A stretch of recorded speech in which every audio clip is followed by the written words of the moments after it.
कुछ दिन पूर्व रियापुर थाना अंतर्गत सासाराम के एक पेशे से इंजीनियर व्यक्ति थे जो देर रात्रि में लगभग 10 बजे जा रहे थे और उनके ऊपर फायर करते हुए उनकी बाइक को छीन लिया गया था।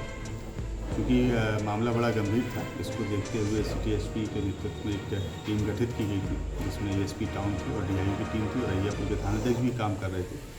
इस टीम को कल एक इनपुट मिला। इस इनपुट के आधार पर सिकंदरपुर थाने के अंतर्गत में 3 लोगों की गिरफ्तारी कल शाम को लगभग 5 बजे की गई थी, जिसमें एक व्यक्ति का नाम संतोष था, दूसरे का नाम सचिन था और तीसरे का नाम इंद्रजीत था। इन तीनों ही व्यक्तियों का एक लंबा आपराधिक इतिहास है और एक अवैध आग्नेयास्त्र की भी बरामदगी इनके पास से की गई थी।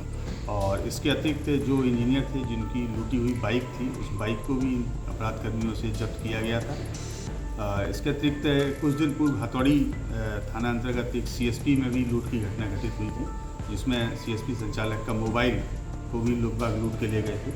तो उस घटना में लूटा हुआ मोबाइल भी इन तीनों ही अपराध कर्मियों के पास से जब्त किया गया। इसके अतिरिक्त झपा पुल के पास में भी एक घटना हुई थी लूटपाट की, उसके एविडेंस भी इन लोगों के पास से मिले। झपा पुल पर ही एक पेशे से क्वैक डॉक्टर थे जिनकी गोली मारकर हत्या कर दी गई थी, उस घटना में भी इन लोगों की संलिप्तता प्रकाश में आई थी। इन सारी घटनाओं के आधार पर इनकी गिरफ्तारी की गई थी।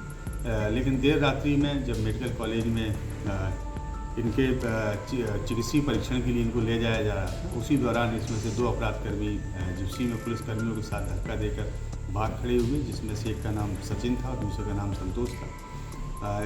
इस घटना के आधार पर पूरे जिला की पुलिस को अलर्ट किया गया था।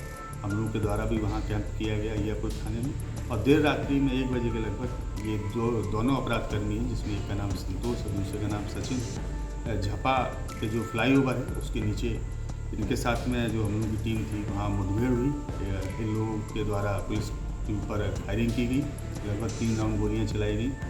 पुलिस के द्वारा भी चेतावनी देते हुए आत्मरक्षा कंट्रोल फायर किया गया, जिसमें दोनों ही अपराधकर्मियों को एक गोली पैर में लगी।